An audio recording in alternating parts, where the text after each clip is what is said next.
Good morning. This is Tim Harris, and this is the Harris Real Estate University Superstar Interview. So for those of you who are joining us for the first time, what is the Harris Real Estate University Superstar Interview? It's our opportunity to give back to the real estate community. Harris Real Estate University students and non-students are all invited to join us for this free weekly call. On this free weekly call, we seek out and look for superstars who are making a contribution, maybe in a different way, to the real estate community. Obviously, everyone knows by now, real estate industry on a whole is going through a great shift. And so what we look for the leaders, the superstars that are going to lead us to the next shift and really help develop and really, I think, in a lot of ways, sculpt what the real estate industry will look like. And so sometimes we feature top-producing realtors. Other times we feature people from the National Association of Realtors. We feature occasionally famous authors, people that I think are going to, frankly, bottom line, give you guys an edge in your marketplace. Well, nobody does that better than Sean OToole, who I believe is the CEO, right, Sean? CEO? Yep. Okay, good. A Foreclosure Radar. So some of you Harris Real Estate University students will know Sean because we've interviewed him before. Others of you might know Sean because he's been on great shows like 60 Minutes, and frankly, if you just Google his name, you're going to find he's quoted and his information is used all over the net. If you're in one of the states that where Sean offers his service, his foreclosure service, which he and I will touch on just a couple times during this call, you definitely want to become a subscriber. Julie and I are subscribers to his service, and I have to say the information that he offers through his service is really phenomenal. Today's call isn't about selling or anything like that. Today's call is about delivering information and quality information that's designed to put you guys in a position of power, because really in this real estate industry now, what you know matters. So, Sean, welcome to the call. Well, thanks so much for having me. So, Sean, you and I had a fun call yesterday. I didn't intend to take 3 pages of notes from our little, 20-minute pre-call, but I did. So So, if it's okay with you, how about we just jump right into the deep end? Absolutely. All right, good. All right, so Sean, you talked yesterday about stages of this real estate correction, real estate cycle, real estate, whatever it's called. So talk about the stages and tell us where we are now. Well, yeah, early on, I think everybody remembers this when this was called the subprime crisis, and I think everybody realizes now that we've kind of moved beyond that. And that was really the first stage, right? This thought that it was just folks that didn't put money down and had poor credit or going to default in these subprime loans were the primary problem. And, now we've, of course, I think realized that we've got 30% of Californians, 25% of the nation underwater in their homes, that we created a bubble of massive proportions through loose lending practices that went well beyond subprime. And, we're kind of dealing with that still. And but there's another stage yet to come. And for those of you working on short sales, you're probably given some thought to this. And this is the whole issue around recourse. And I think what we'll see is a coming wave of lawsuits. It's going to be investors suing originators and servicers, and servicers coming after homeowners, and homeowners suing lenders, and class action suits, and lots of fun stuff. I think the legal profession around this area is going to be a growth industry for the next couple of years. So that's one of the stages that's yet to come. Let me ask a quick question there. So Fannie and Freddie have been mostly Fannie have been making noises that they're going to force lenders to, I don't know if the term is buy back, but take back some of the loans that they insured. Right. Is that kind of along the lines of what you're talking about? Putbacks, yeah. And I think putbacks is going to be the one of the first things that we're going to see, and we're going to see it first with Fannie and Freddie. One of the things that a lot of people don't realize is that, in a lot of these mortgage, securities, there's bonds underlying these things. And even though there may be, no income coming in a lot of cases, the servicers still have to make the payments to the underlying investors. And so I think we still have a lot of investors out there in these mortgage-backed securities that don't necessarily realize the size of loss that they're going to take. And I think when that happens, I think a natural reaction is to try to find somebody else to bear that loss, especially with the news that we have around, Goldman playing both sides, on the one hand telling people these are a great investment, on the other hand working with folks like Paulson to short those same bonds or securities. So, I think we've got another wave still to come here on that front. And then I think we also, we're kind of working through the initial foreclosures and negative equity problem, but we're throwing a lot of people into loan modifications. And the vast majority of those loan modifications don't include significant principal balance reduction. The example I like to use is a local house here sold for $1.2 million. And at the peak, they put $300,000 down, $900,000 first mortgage. The house is now worth $400,000, and the payment should probably be $5,000 or $6,000 a month. And Countrywide did a loan mod to $1,500 a month, but that adjusts back to the full payment, in 5 years or 4 years now. So, there's no question that loan's going to redefault at that time. And, we've got another wave of foreclosures coming from loan mod redefaults here at some point as well. Well, you're getting to kind of an interesting point, and I think one of the reasons that I wanted to interview you today is because you wrote kind of a controversial blog post, and I think it got republished on Huffington Post, correct? Yeah. Yeah, it's great. Well, and it's reinforcing, frankly, Sean, to your credit. It's just basically, I don't think you were really stating anything new. You've been saying the same thing for a long period of time. You are sort of the sole voice out there in the real estate industry that was saying, listen, it's not going to be a wave of foreclosures. It's going to be sort of a steady stream and release of foreclosures. And, of course, it seems that you were correct. So talk about that. Talk about what you think is going to happen next with foreclosures. Just maybe the article a bit, because I read it a couple times, and you made some absolutely perfect points. Yeah, I mean, I think the folks that, were calling for a wave of foreclosures were, if history, was to repeat itself, we're absolutely right. That's what we should have had. That's what we should be having right now is a pretty massive wave of foreclosures. And I think how we got that call right, quite a while ago is, when Secretary Paulson, not the Paulson that shorted the mortgages, but Secretary Paulson stood up in September of 2008 and said, we're not going to force these banks to sell these assets into this distressed market. It became very clear to me that they were going to change whatever rules necessary to not push these things through too quickly. And, and that's what happened. We saw the rule changes with the Federal Accounting Standards Board and with the FDIC that basically don't force banks to unload these assets in the way they had to in the past. It really makes, unfortunately, a lot of sense because we just don't, at the end of the day, have the political will to kick all these folks out of their homes. And we also don't have the political will to bail them out. Well, so plainly stated, Sean, your theory is, and it makes sense, and that's the crappy part of your theory is it actually makes sense, and that it's kind of a bitter pill to swallow. But your theory is a lot of these programs, these, helping homeowner, all these Obama acronyms, right. Their true goal was, as you said in your article, to extend and pretend.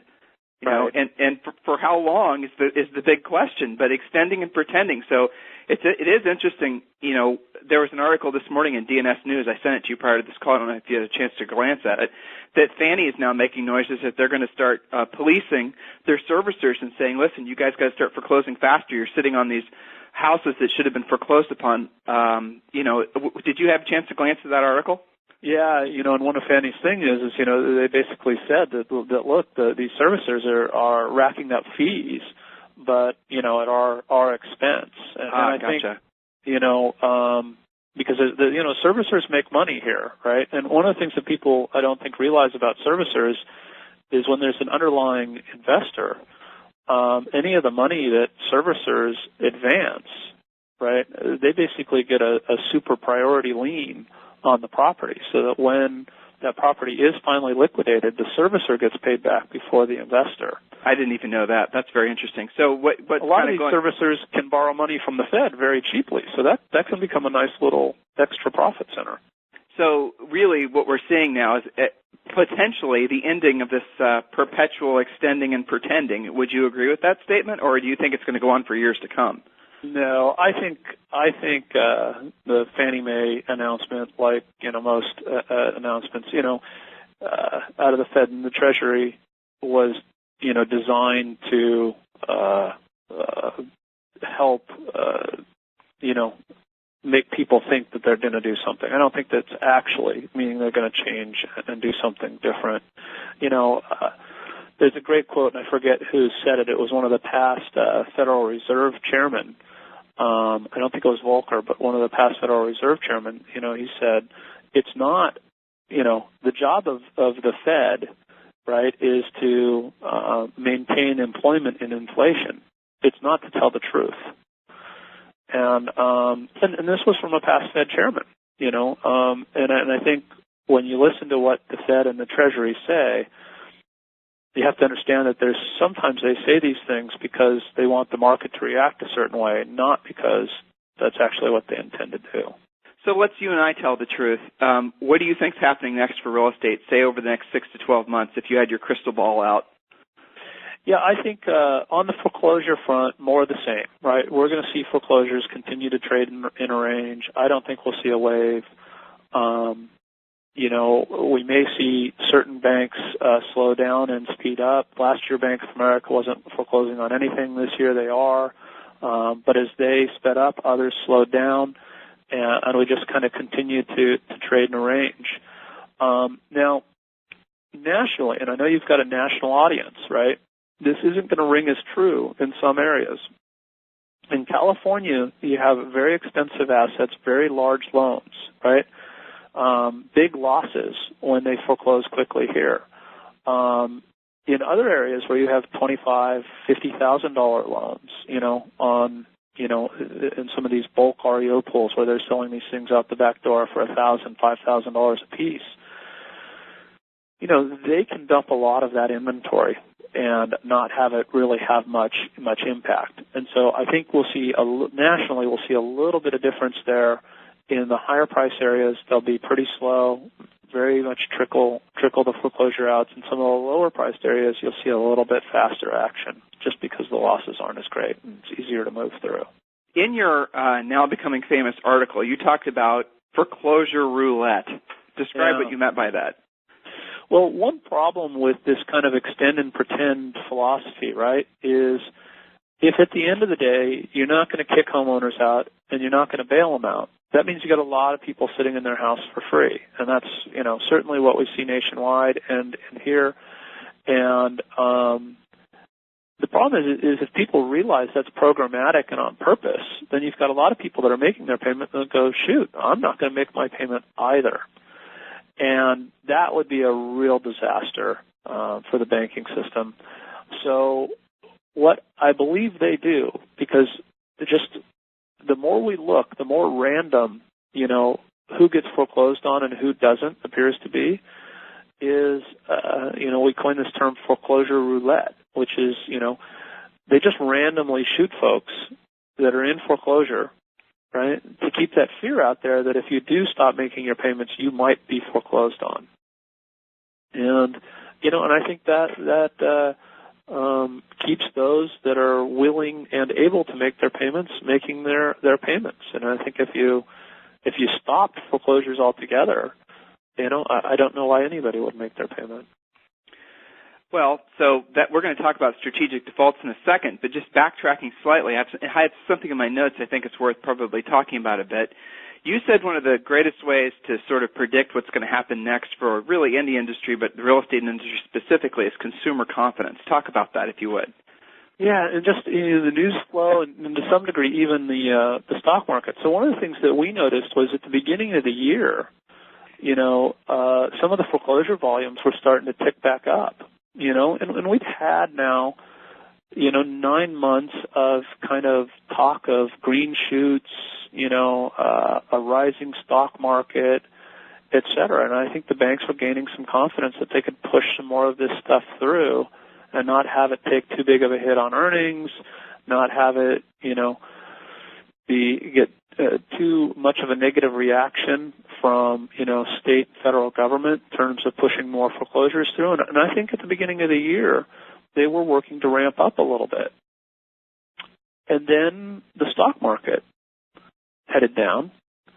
And lo and behold, almost immediately we saw the foreclosure filings starting to drop. And it occurs to me, now that we've removed the rules where the FDIC used to say if you've got a non-performing asset, you have to move it through, default and, into foreclosure, et cetera, on a certain kind of time frame. Now we've pulled those rules out, and we've changed the accounting rules that allow them to leave these assets, on the book marked to a mythical value rather than actual market value.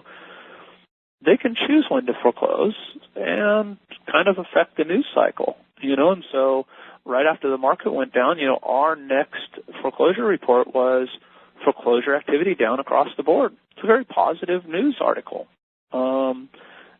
When you looked at delinquencies, it didn't make a lot of sense because delinquencies were still at record highs, but there it was, foreclosure activity down across the board.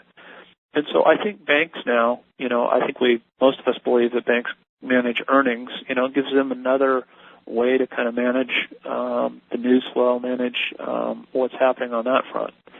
At the same time, if you look at the latest Mortgage Bankers Association report, we see that the 90-plus day late numbers are down.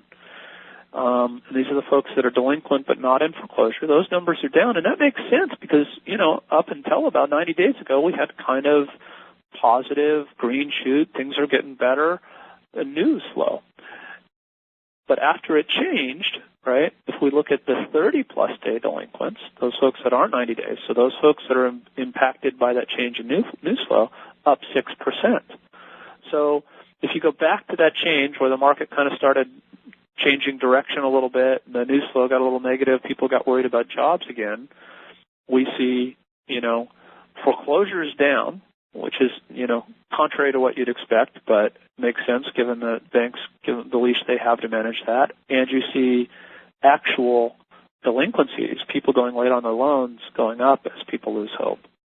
Right. The 30-day lates had what they called unexpected spike just a couple weeks ago. So that's definitely, I think I think I learned this from, actually as an asset manager president. He said that basically studies have shown that once someone misses one payment, the probability of them actually catching the house up is almost zero. Something like 95% of the time, once someone's missed one mortgage payment, they've already made the decision to let the house go. So when you see those 30-day late numbers spike or increase, that is a real precursor, I think, to what's coming next.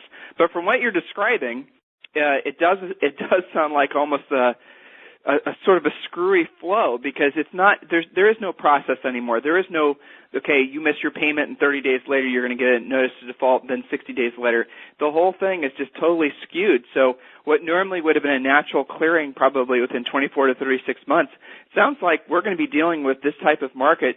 I mean, well, what is your theory? How long will it actually take for this market to even sell off the excessive amounts of, homes? Yeah. No, well, I don't expect a wave of foreclosures or short sales or deeds in lieu. I think we'll continue to see all those things trickle out, and they will. They do address those homeowners in negative equity. Each foreclosure is one less home underwater, each short sale, right, and each deed in lieu. So over time, those numbers will certainly go down. And I think to get through kind of the delinquencies and loan modifications, at least take them out temporarily, right? And so each one of those things that happens is going to reduce this pool, this backup that we have. So, I think, kind of given the pool that we have right now, we're talking 2 to 3 years. And that assumes that a large portion of the folks that are underwater but still making their payments, continue to make their payments. The news flow never gets so bad that they throw in the towel too. And then, once we get through that, though, in 2 to 3 years, now we're going to get into the loan modification redefaults. And I think we got, at least another couple of years of those. and they'll kind of stagger in because these loan modifications happen at different points in time. They really started a couple of years ago, but they'll probably follow through for 3 years, where we'll have an elevated number of delinquencies, defaults, foreclosures, for somewhere in the 6 to 8 year period. And I really don't see any way around that outside of massive inflation that makes its way through to home prices. So guys, listen, you can participate on this call. All you have to do is enter your questions into the webinar, and we have a few questions that I'll ask our guest here in a second. So, Sean, let's get to some of the questions that I think that are challenging the real estate industry the most right now. Is it a good time to buy? Yeah, so a couple of things there. One, just I think it's important because we saw a huge drop in sales in July, and I think a lot of people are, understand that has something to do with the tax credit, but I don't think they understand fully what it has to do. We saw, I believe, prices rose nationally year over year about 4%, 3.6%, 4%. We've seen more in some areas, less in others, but are up about 4%. And, what happens when you have government stimulus, right, is the clearing price goes up, right? You've raised demand and versus supply, and price goes up. When you remove that stimulus, and that stimulus, think back to the bubble, could be option arms, right? But in this case, it's the housing credit. When you remove that stimulus, you need to have an adjustment in price to get back to the clearing price where things will sell. And, we saw prices go up 4%. We've removed the stimulus, and people still think they can get the same price without the stimulus, and that's simply not the case. People being sellers. People being sellers. So, I think we will see sales begin to improve, but as prices adjust downwards.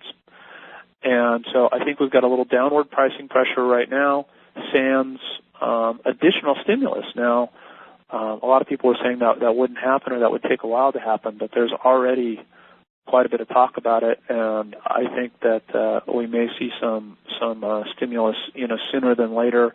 And I've actually been telling my auction investors that primarily flip homes to keep a really close eye on that, because we're going to see some downward price pressure near term, and then when the stimulus comes back in, that pressure will return upward, and that provides some additional buying opportunities for those folks down at the courthouse steps. So stimulus in the form of, as it relates to housing, obviously the home buyer tax credit, though I'm seeing that was starting to get tossed around last weekend, and the story sort of died out this week. Do you have any? Have you read anything or have any theories? Yeah, I think that we'll probably see things continue not to look that great, and that will only provide more, impetus for a stimulus to happen. And I think we will get one. It'll be a little interesting to see what happens. I don't think we'll get one before the elections, and I think it'll be a little interesting to see what happens at the elections. If there's a big, Tea Party austerity, got to start paying down, deficits, kind of move there,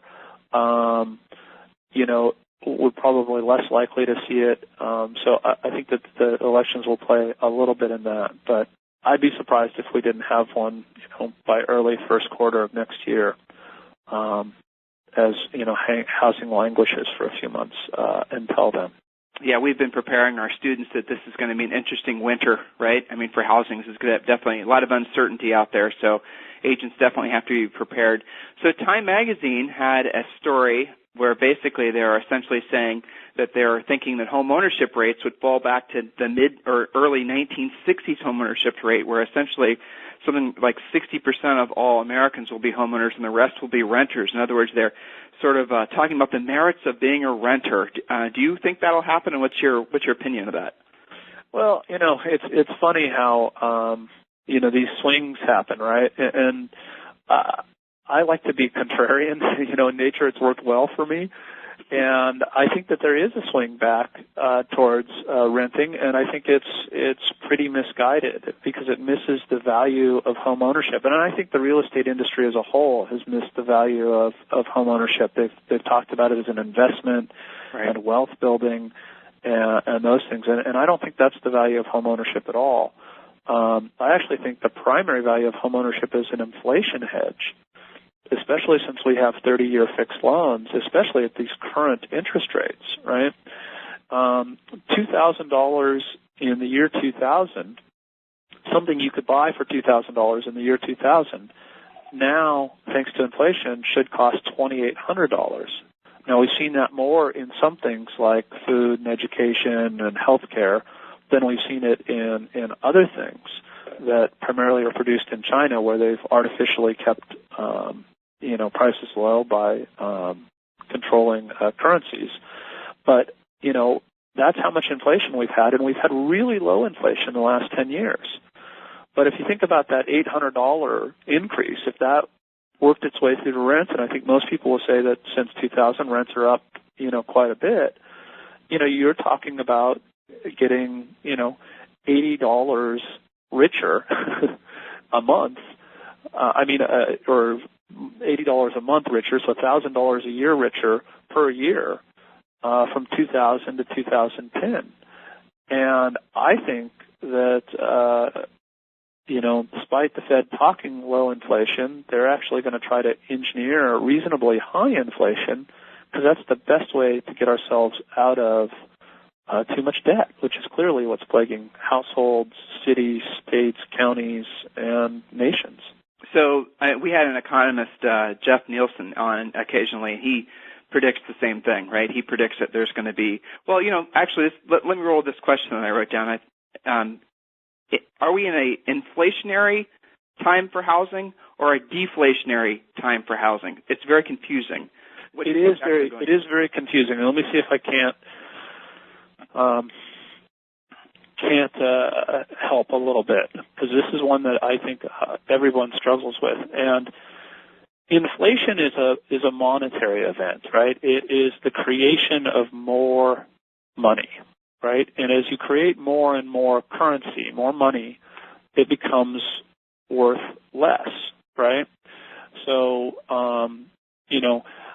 when I was a kid and used to put, gas in my motorcycle, it cost 20 cents a gallon. Now it's $3 a gallon, right? Did the value of gasoline go from 20 cents to $3? No. The value of the dollar went down, right? And so that's inflation, and we need inflation right now, unfortunately.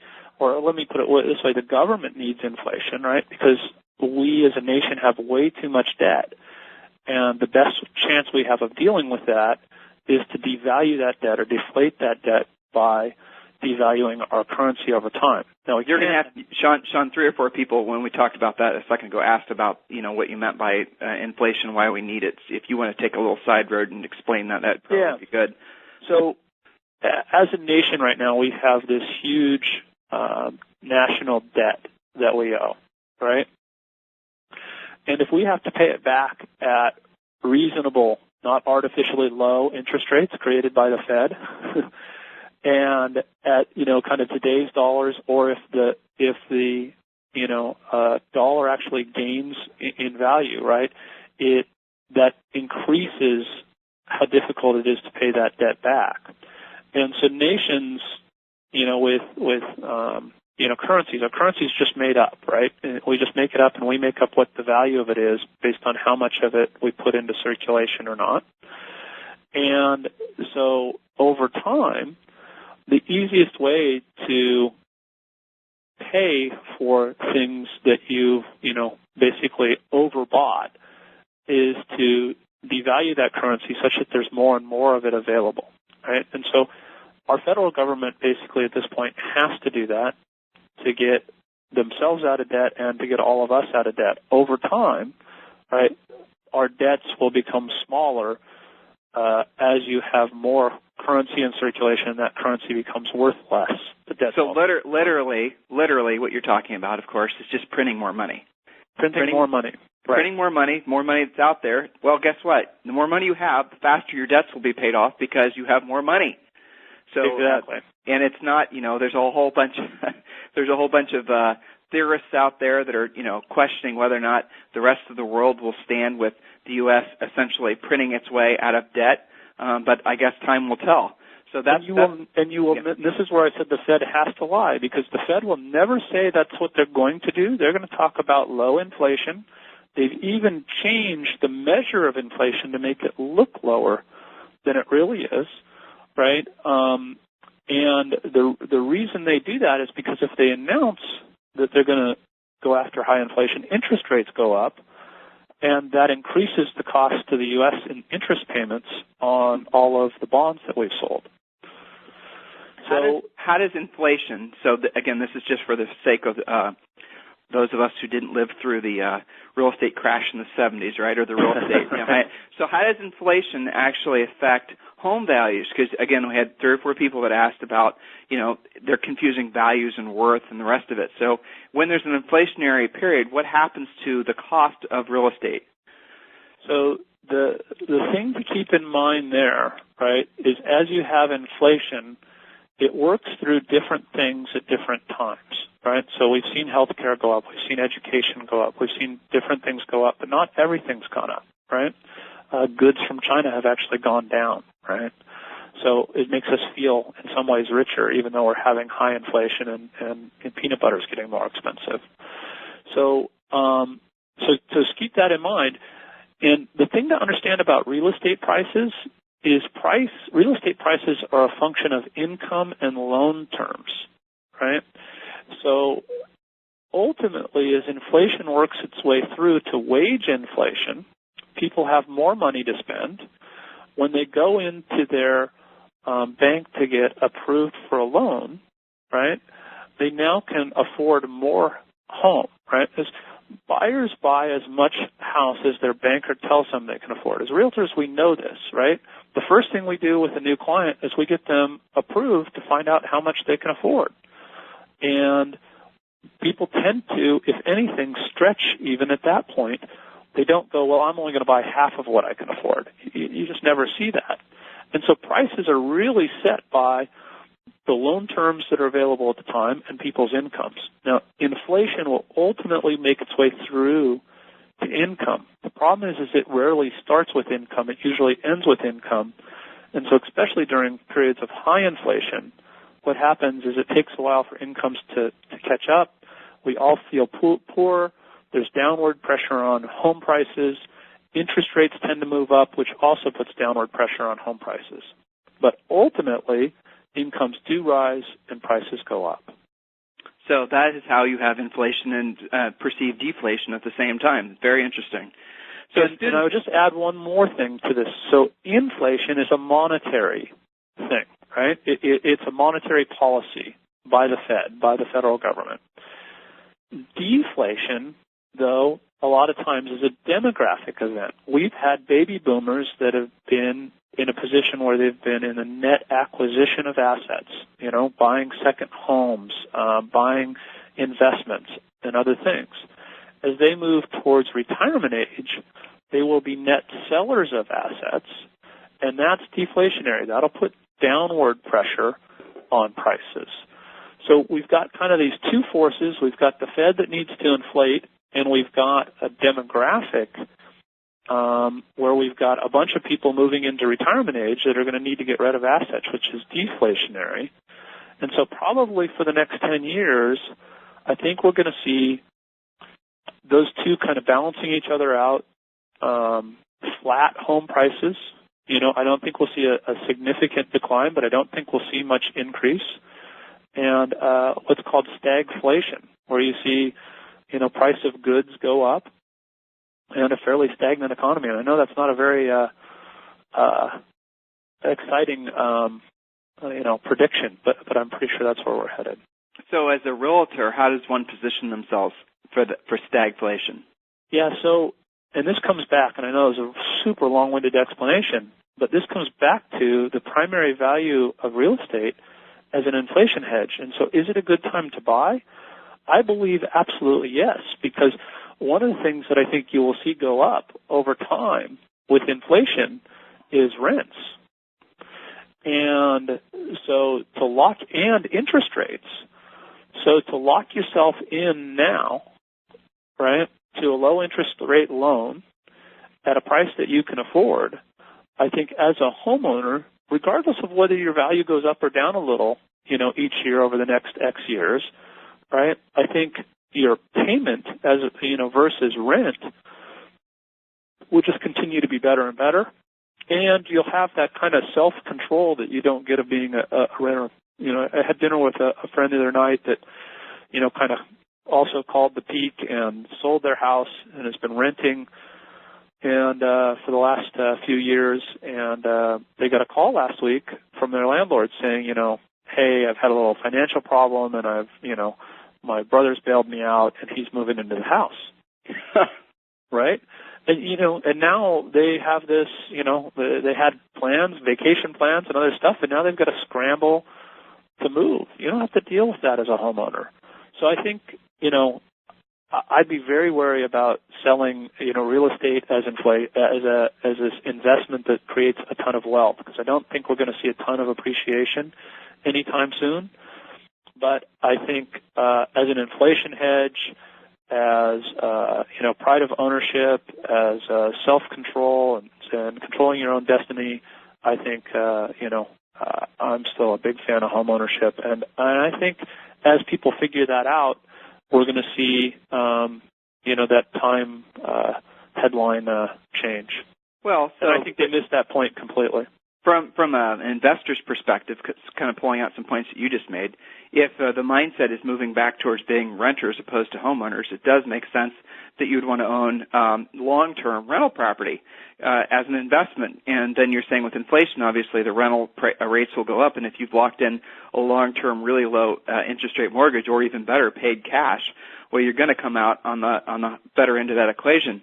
So, absolutely. And as we move into 2020, right, and the demographics begin to change again, and we get back to, and we've worked through, all of this negative equity and excess debt and some of these other problems, you're going to be sitting in a fabulous position as we get through to our next, The hard part is the next 10 years, right? I mean, because 2020, that's 10 years from now, and so a lot of agents are going to have to really have a massive shift in how they interact in real estate. Sean, we've seen, and you've experienced how much control the banks are now having over our industry. Right. It is really quite amazing. In one form or another, really, everybody works for the banks now that's in the real estate industry. Or I'd say we all serve at the pleasure of the Fed at this point, right? Yeah, we wouldn't have 4% interest rates without the federal government subsidies. I heard someone say the other day that without the federal subsidies, that interest rates would be like 7 or 8%. Yeah, you know what, and I'm not going to make a lot of fans in real estate with this statement, but you know what, I think we'd be a lot better off if they were. We've got a huge population of baby boomers about to retire, and we've got Social Security for the first time ever this year isn't going to have enough money to pay out the current year, right? So we've got a huge problem on the retirement side, and low interest rates are making that problem worse, right? Because if you've spent, the last 40 years of your life hopefully putting away some money for retirement, now it's time to retire, and you can get 1%, 2%, right? Well, I mean, where are treasuries right now? Safe investments are ridiculously low. You can't live off that, right? It makes it impossible to retire right at a time we've got a huge population retiring, and I think that's going to make things, worse, not better. And that kind of goes back to why real estate is a great investment, really long term. Don't count on the appreciation. Just look at the cash flow. And if you have, say, as part of your retirement plan, if you have 15 or 20 years from now, or 10 years from now, if you have a property that's paid for and you're getting cash flow from it, chances are it's going to be a really good rate of return versus what is probably available in the market at the same time. With treasuries currently well less than 1%, it's hard to argue against nice cash flow. And some people are saying, well, rents in my marketplace are decreasing. Well, it doesn't. That's a short-term occurrence. As more people basically can't buy a house because they don't qualify, or won't buy a house because they think it's better off renting, that tide will turn. And I think Sean touched on this a couple times, but right now, for our country, really for our real estate industry, the major demographic trends are really moving against quote unquote buying homes. Really, you're looking at baby boomers who are wanting to get rid of homes, especially these big McMansions that dot the landscape across our country. And the Echo generation, their children are not ready to start buying, and they're firmly in the rental stage right now. And the generation in the middle, my generation, really, we're not really following either trend. So we're in this sort of 10-year melee. Someone asked, are we following Japan's lost decade, which really is more like lost 20 years, but lost decade. Do you have an opinion on that? Yeah, I mean it's similar and different, right? So the similar thing is that they went through their baby boomer, population and got into this net seller of assets, right? What's different is Japan is a culture of savers, right? Mm-hmm. So their federal deficits are largely financed by themselves rather than by others like ours are. So, it's a different situation. You can't apply it completely here, but yeah, I think from the demographics perspective of, what has led to their lost decade, yeah, we're very much, I think, following that same path. Just to your point a second ago, if you are going to go out and acquire some rental properties or help your clients acquire rental properties, think about this shift, right? We've got an aging population. That means, smaller houses, closer to services. And, this is not a time to be going and buying the 4,000 square foot, houses in the cornfields as rentals. And if you think through inflation, that's going to mean higher energy costs. It's kind of hard to see that right now with the economy slow. You think that should slow those things down, but we really haven't seen much correction downwards in energy costs despite this massive recession. And, I don't think it'll take much to have energy costs increase. So, small, efficient. Julie and I were listening to NPR the other day, and they're talking about these new types of cluster developments where you're going to have people in a neighborhood that intentionally live there, and they start sharing expenses. They start having like shared medical care expenses. They start, as a group, hiring, almost like an association, start hiring people to go get groceries for them. And it is interesting, the different types of trends that are starting to form in communities. It really, I think, is a huge shift that's going to be happening. I really hope students of Harris Real Estate University are paying attention to that. If you find yourself, guys, in a marketplace right now that's dominated by these big McMansion-type homes, you've got to listen to what Sean's saying. There's a great book by Harry S. Dent. He's written many great books, but just go to Amazon, just put in Harry S. Dent and buy his last book. I think it really paints a picture for what's happening as far as housing trends. Speaking of housing trends, Sean, in our pre-call yesterday, you and I talked about the Case-Shiller Index. And you said, and you were talking about the fact that it's been flatlined since the 1800s. Pick it up from there. Yeah, I mean, so there's this question of, real estate appreciation, and does real estate appreciate at all, right? Because we're talking about, there's not going to be any appreciation over the next 10 years. If you back out inflation, right, over the last, 100 plus years, right? The case, Robert Shiller went back and built this index back to the 1800s, looking at home prices. And if you look at this thing, the first thing I notice, the first thing most people notice is that on the right-hand side, it goes way up and off the chart, right? When he first started publishing it back when we were, mid-bubble. And, clearly something's way out of whack over there. But if you look back and you look at the rest of that chart, you realize that it's largely a flat line. And what that is that's an inflation-adjusted index of home prices, right? And, I've been asking folks, do you realize that if you bought a house in 1955 and sold it in 1999, or probably now today again, right, that house has lost value. And that always just floors people. They go, well, no, that can't be true, right? My parents bought their house back then for 35 grand and it's worth 350 grand now. That makes no sense. But that 35 grand to 350 grand is the same as my 20-cent gasoline to $3 gasoline, right? It's just inflation. And the actual value of the home went down over that period of time versus inflation.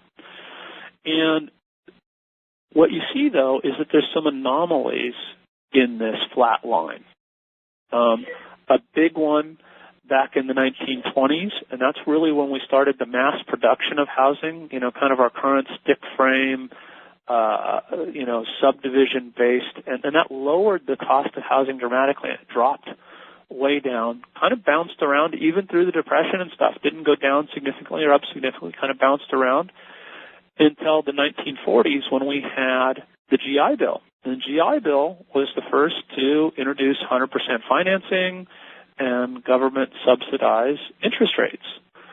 And did GIs get more house because they had these advantages? No, they just paid more for the house and prices adjusted upwards. Then we roll forward and you get in the 70s, you get the first mortgage-backed securities, the introduction of Freddie to compete with Fannie, and a much more aggressive lending policies, and we see this big bump up in prices that only corrects later. Same thing happens again in the 70s, and in the 80s we have the introduction of the adjustable rate mortgage, and we see prices again go way back up. So, basically every boom we've had in home that's above the inflation-adjusted average has been due to government stimulus. And it's been short-lived and followed by a correction.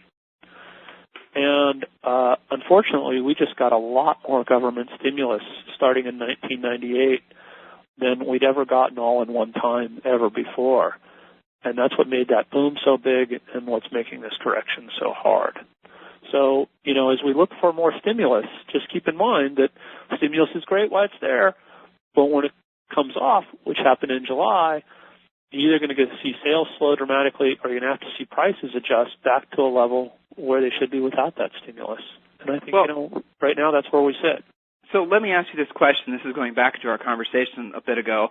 So are you expecting there to be more appreciable depreciation in home values in the near term?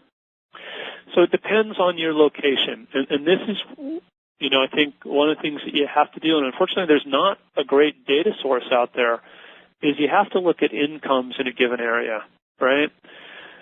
If you take incomes and you qualify them for kind of your typically available 30-year loan, right, you should get to what the median price is in that area.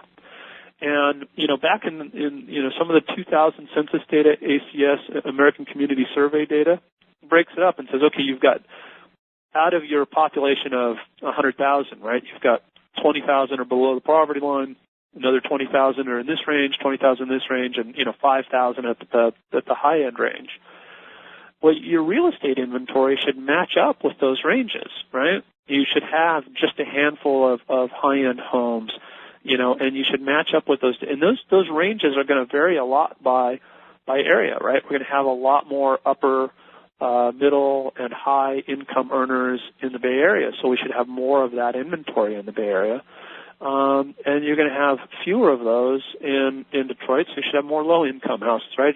It should match up.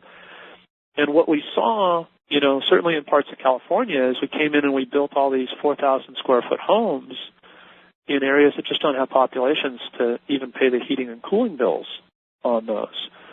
So whether your area is completely corrected, I think that there's areas right now of California that are overcorrected, where I know the value is the best, and I think that there's places in California that still probably need to correct 20, 25% or more.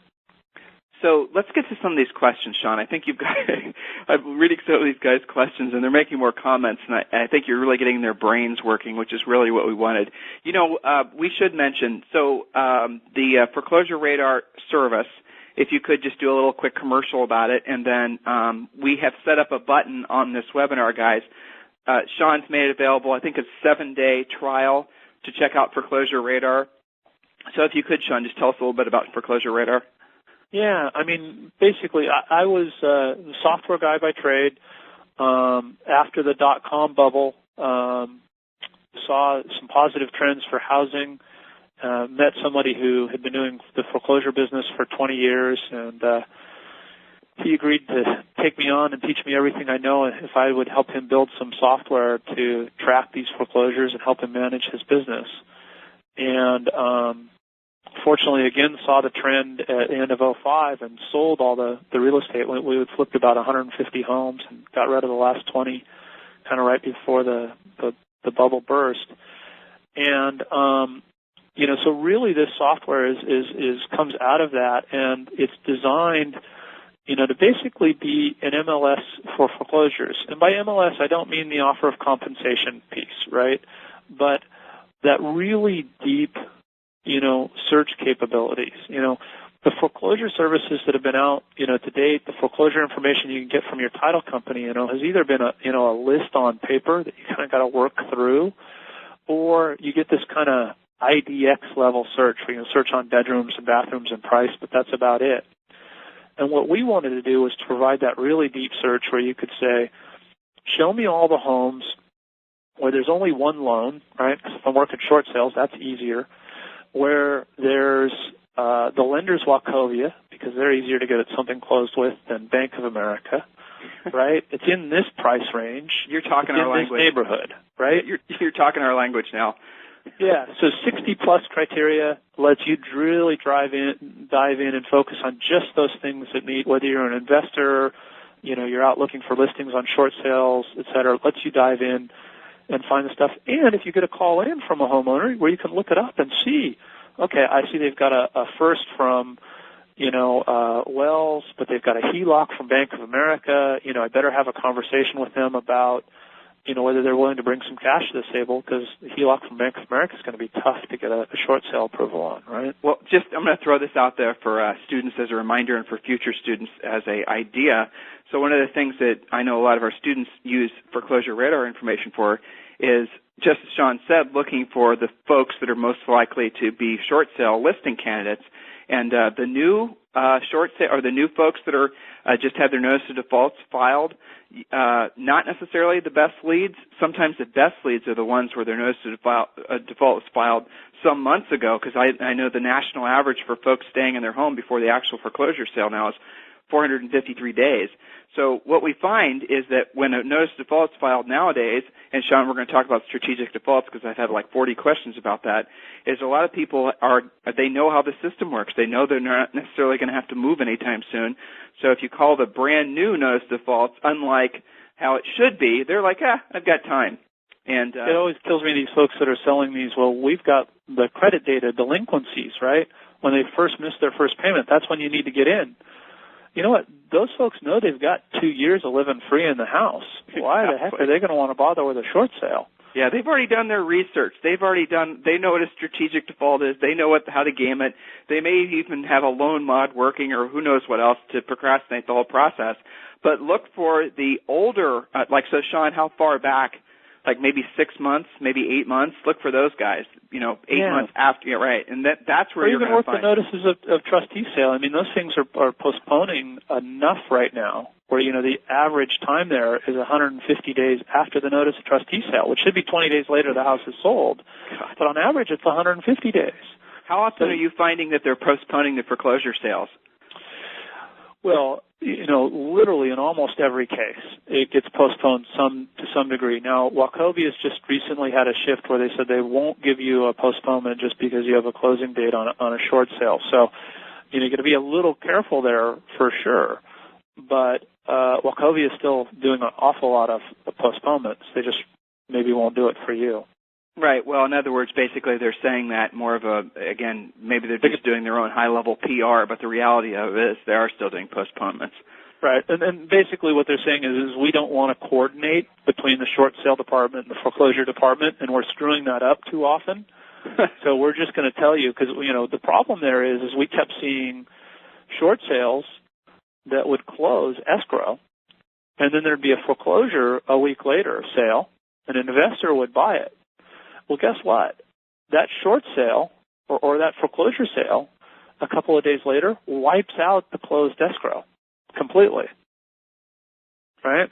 That owner no longer owns that home because the deed of trust takes precedent over everything that happens after that. And there's certainly been a lot of stories. That's a pretty messy situation. Yeah, it absolutely is. Well, so where is Foreclosure Radar available? What states? Because it's not 50 states yet. Yeah, California, Arizona, Nevada, Washington, and Oregon. Washington, D.C. or state? Sorry, Washington State. Okay, so those of you who are in those states, you definitely want to take Sean up on the 7-day test drive. You know, the cool thing about your service, Sean, is the actual way, technologically speaking, that you've got the site set up. It's totally and completely not what folks are used to when dealing with, you know, real estate type information sites. You're obviously, whoever you have coding that thing, obviously is beyond your average, the experience is really phenomenal, guys. It's like being on almost like on an Apple website. It's so cool. But anyway, check it out. It's very nice. By the way, for everybody that lives elsewhere, you know, we've got a lot of free tools on our website under our learning section, especially our short sale report, which Michelle puts together. And I know, you know, she reaches out to folks like you, Tim, and others that, you know, to get kind of what's happening with all these different lenders, and she puts together a lot of really good information there as well. So she does. There are free resources too. The big elephant in the room is no longer such a big deal, but I remember when we started talking about strategic defaults, before it was called that, back in 2007, it was one of those things that we'd mention occasionally on a webinar or on the blog, and we would get instant criticism. Now, 60 Minutes, your home away from home, did a story not too long ago, more or less advocating strategic defaults. So, Sean, let's ask this question. What do you think about people that are doing strategic defaults? Yeah, you know, it's really funny. I was sitting with a hedge fund manager, and actually one of his friends was the guy, and one of his mentors was the guy who kind of invented the mortgage-backed security way back in the 60s with Ginnie Mae when they first did them. And, you know, he's been vilified, you know, now. And the guy that invented these things says, well, you know, we never thought that mortgage-backed securities and the rest would be used, you know, to sell loans that, you know, should never have been made in the first place. And that's really where we sit, right? The average foreclosure in California right now has $150,000 in negative equity on a house that's now worth $250,000. That's not recoverable.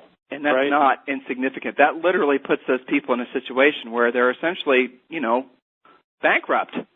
Prisoner of debt is, right. You know. They're debt holders. Yeah, their home is now a prison of debt.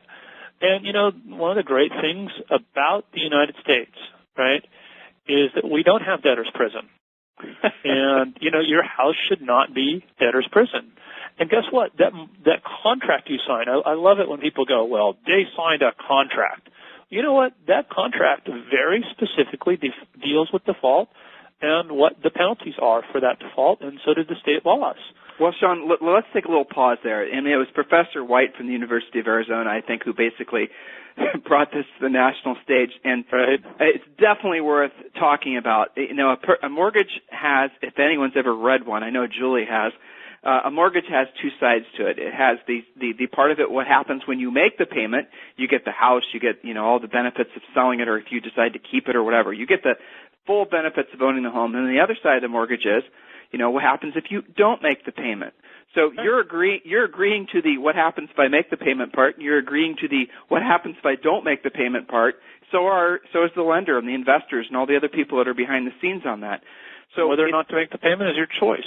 Well, exactly, and it's interesting that a lot of people think that upholding one part of the contract is somehow moral and ethical, but not upholding the other part of the contract is not. So it's almost like you have to look at the whole mortgage, guys.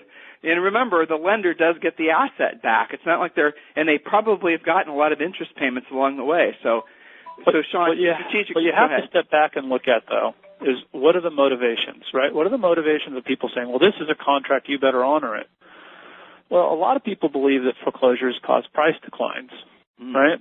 And if you're sitting in your house and you're making your payment and you don't want values to go down, then that guy that's $150,000 upside down better keep making his payments, because otherwise it's going to impact my price.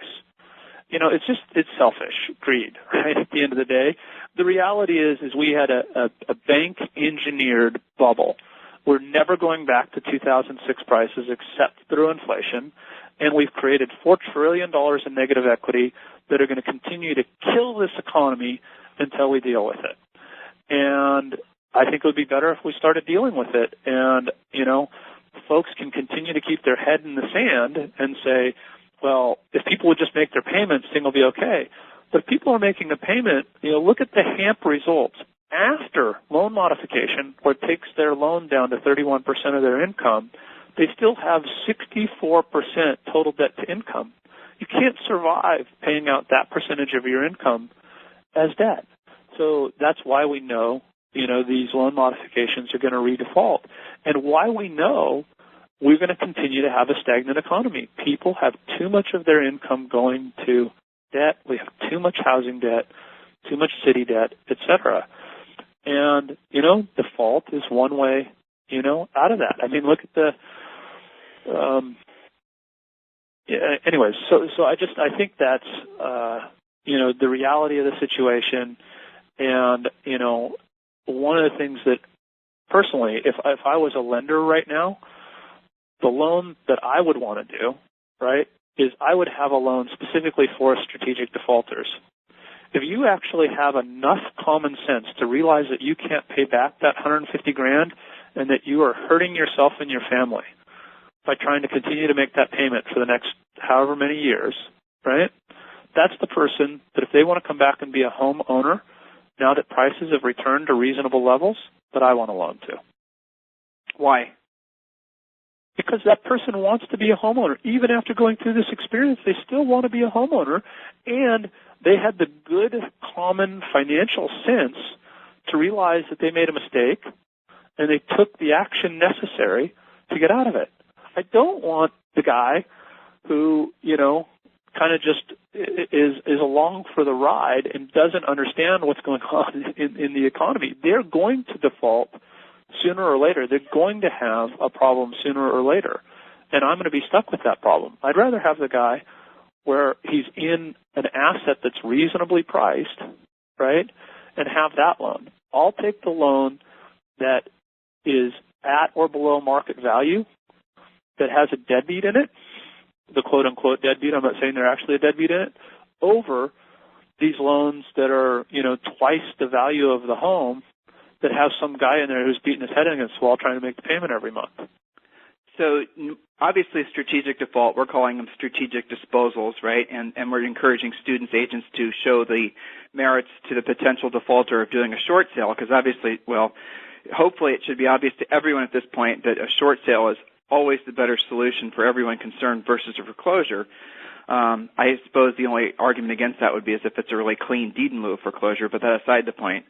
So do you think that the strategic default movement, how big is this going to be? I don't know if the word's problem, but how big of a problem do you think this is going to be for housing?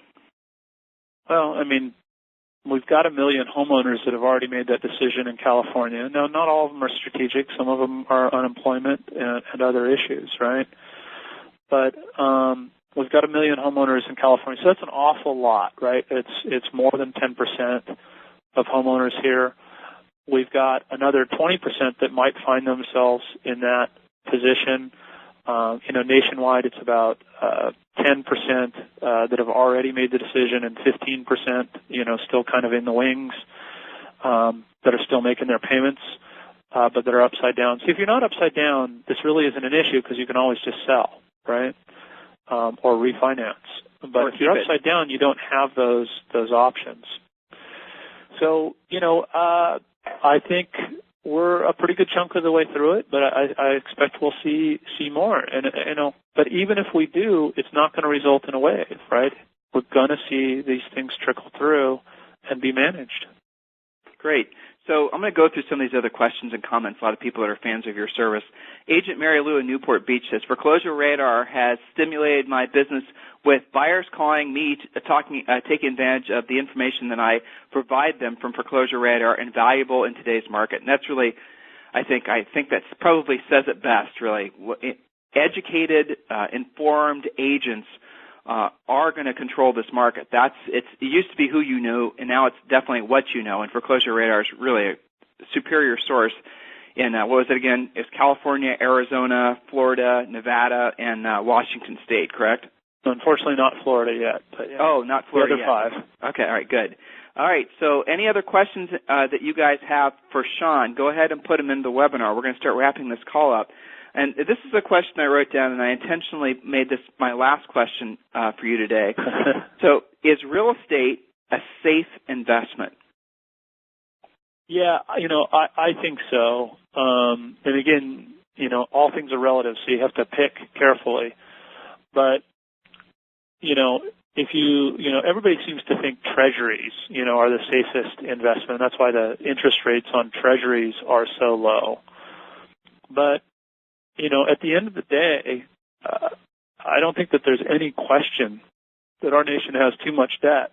Now, it's not likely we'll default on that debt, but it is likely that we'll deflate that debt by pushing the value lower. So you're already getting a low interest rate. And now that isn't going to keep up with inflation, which means, if you buy treasuries right now, you're losing money.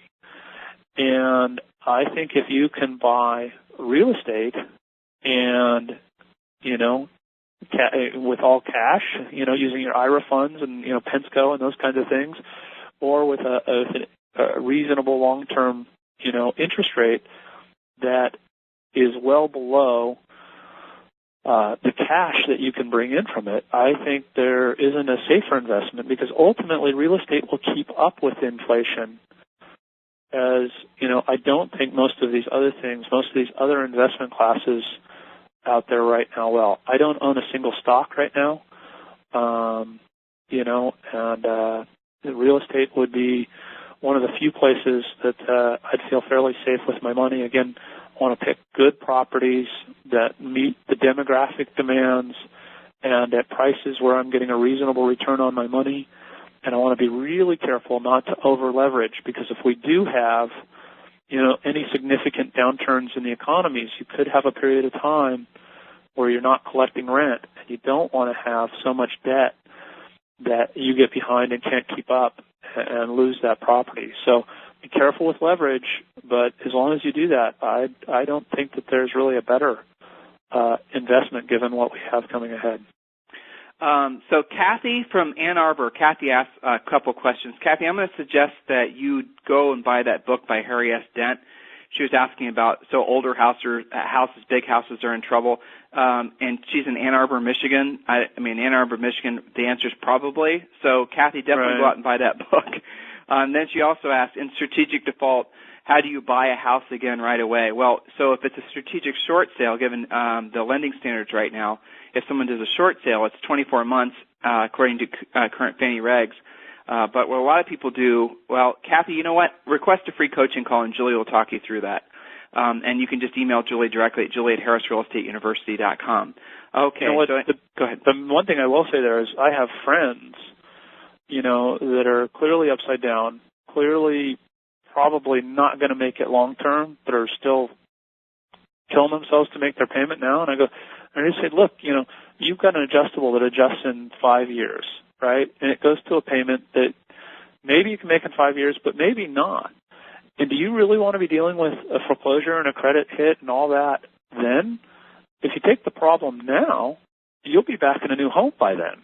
Well, and there's other things. Your credit will be, back to good, and take care of it now. Don't put it off. That's right. And guys, there's lots of little programs out there that you can, if you were really attached to getting back as a quote unquote homeowner, you could do something like a lease purchase. There's folks that are buying houses and then, they're trying to rent the old ones, and there's all kinds of different ways to go about accomplishing the goal. But the real bottom line here is when you have, if you understand and we're listening to what Sean said, we're in this cycle for, certainly 2020. Some people are saying 2025. Who knows, right? And it really does depend on your individual market. If you're in one of these markets where, like Julie and I used to sell in Ohio, where it was dominated by these big, essentially, McMansions, these big homes on tiny lots that used to be in a cornfield, as Sean so eloquently said, chances are that market's not ever going to come back. In other words, ever. You could have homes that actually depreciate and continue to depreciate And what happens to those houses? Well, let's look at history. During the Victorian times, people were building similar big houses, and what happened to those houses over time? The market shifted, the demographics shifted, the upkeep and maintenance on those homes became too high, and people made them into multifamilies. And some of you guys in the Midwest, you know what I'm talking about. And you go to your older multifamily areas, you'll see what they are essentially is these big, huge old homes that were divided up. Who knows what's going to happen to these big neighborhoods of McMansions and the rest of it? But pay attention. Put on your thinking hat. Pay attention to demographics. Remember, guys, real estate in this economy, you have to be a business person, a really good business person, as much as a really good salesperson. Sales skills and everything are necessary, but it's also necessary that you have the ability to think for yourself, that you have the ability to be your own guru, that you have the ability to take information, parse it, and make decisions. There is huge opportunity in the real estate industry right now. I mean, Sean and I were talking. Sean, so are you buying investments right now to hold, or are you buying them to flip? Well, I've got a conflict of interest problem with my customers right now. I like to buy down at the courthouse steps, down at the auctions, and all of the buyers down at the courthouse steps are now using our software, and they've put in their bids and their photos and all of their information. So, the first time I showed up down there, literally folks went, well, what are you doing? You can't come down here. You've got all my data. I've got to either stop using you or you've got to stop coming. So I'm not buying a lot yet. I do think, though, that there's a window here, and it's definitely part of my game plan is to start adding some rental, long-term hold, real estate, while I think prices are reasonable. I think the prices are going to stay reasonable for quite a while, but while interest rates are low as well.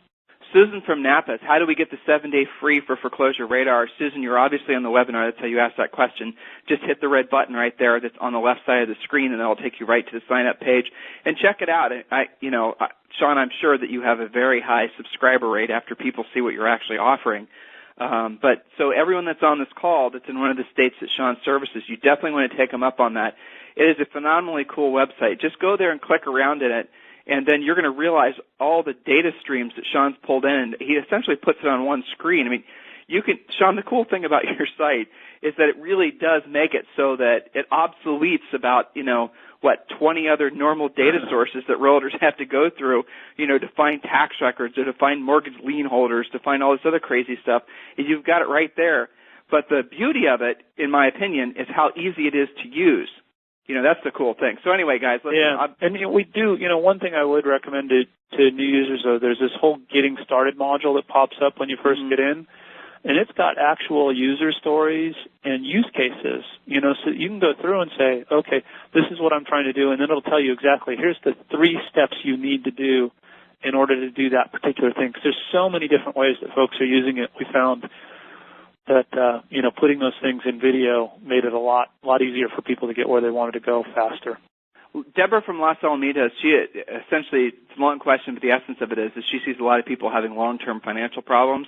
Deborah, that goes, and, she's saying, do you see some sort of creative loan program coming out next 2 to 3 years that'll help people, that have really foreclosures and the rest of it? Deborah, that would just be strictly an opinion, but I'll tell you, that's the reason that holding long-term rental property makes sense, because there's going to be a lot of people that have just, unfortunately, soured to being homeowners by choice or because they can't, because they don't qualify. They don't have the income for it. So, that goes to our previous point about holding long-term rental property.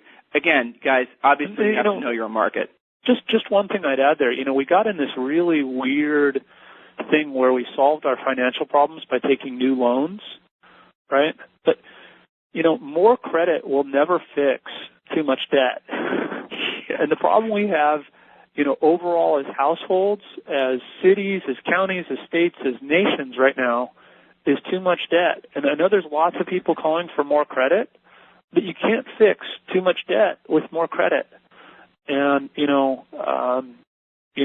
I'm not particularly one that believes we should go, just on a hard austerity program and, pay it all down, because I think, that would be very ugly in terms of what it would do to the economy overall. But as a general trend, you don't want to solve your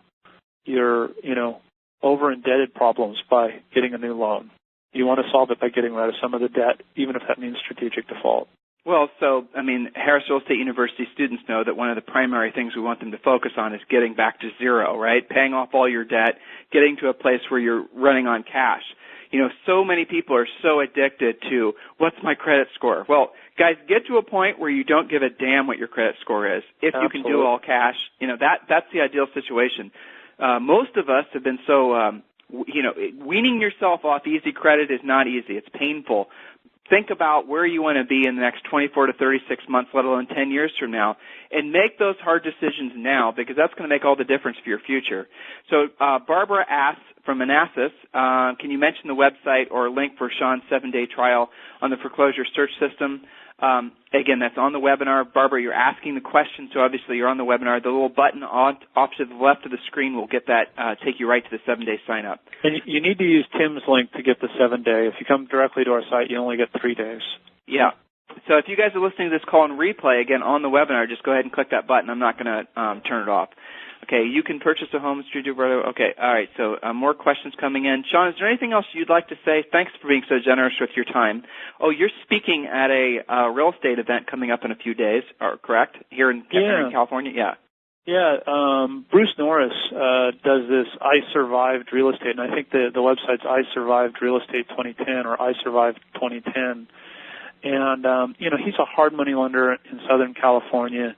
He helped an awful lot of folks avoid the crash, told investors to, get out, especially those that had leverage before the market went down. Here he's a hard money investor, and I think he had, 3 or 4 loans that had a loss despite the degree of crash that we, degree of decline that we had. I mean, just brilliantly survived that and has been a great source of information. So I'm on a panel for that. I Survived Real Estate. We've got, I think there's still some seats left, and we may even have a seat or two. If you're interested, support at foreclosureradar.com. You can email us. And it's a black tie event at the Nixon Library in Southern California. Super cool. I'm on the panel, Christopher Thornburg, and a number of other really great speakers. So I'm glad you mentioned that. It's literally a black tie event. It's literally a black tie event. Yes, it's a tuxedo. I mean, if you can't get a tuxedo, black suit, you can probably get away with. But yeah, literally a black tie event. Okay, it's a good thing you mentioned that because I didn't realize that. So you didn't know that. I'll leave the flip flops at home, guys. Julie and I are definitely going to be there. So if you can, Sean just threw it out there. So Sean, you said support at foreclosureradar.com, and he thinks he might have a few tickets left for those of you who want to go and you're in the Southern California area. So listen, there's the information. We gave it to you. I promised that Sean was not going to fool around. Obviously, we're giving you guys a lot of, as Sean coins, and it certainly is, macro information, which is big picture information. Take this information, take this data, take this way of thinking, and apply it to your own personal economy as well as your real estate business.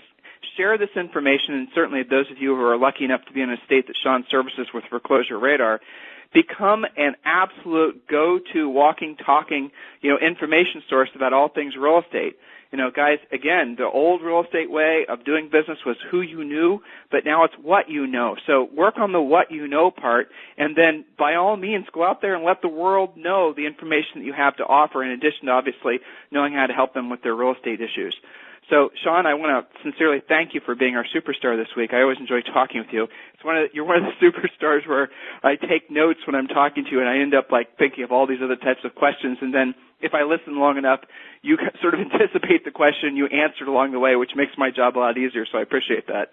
Oh, cool. Thank you. Thanks for having me. And again, guys, if you want to become a subscriber to Foreclosure Radar, hit that button. 7 days is free, so you really have nothing to risk. So on behalf of Julie, myself, and all the faculty and staff of Harris Real Estate University, I want to thank everyone for joining us for today's Superstar interview. And Sean OToole from Foreclosure Radar, thank you for being our superstar, and have a terrific weekend, and happy Labor Day weekend to everyone.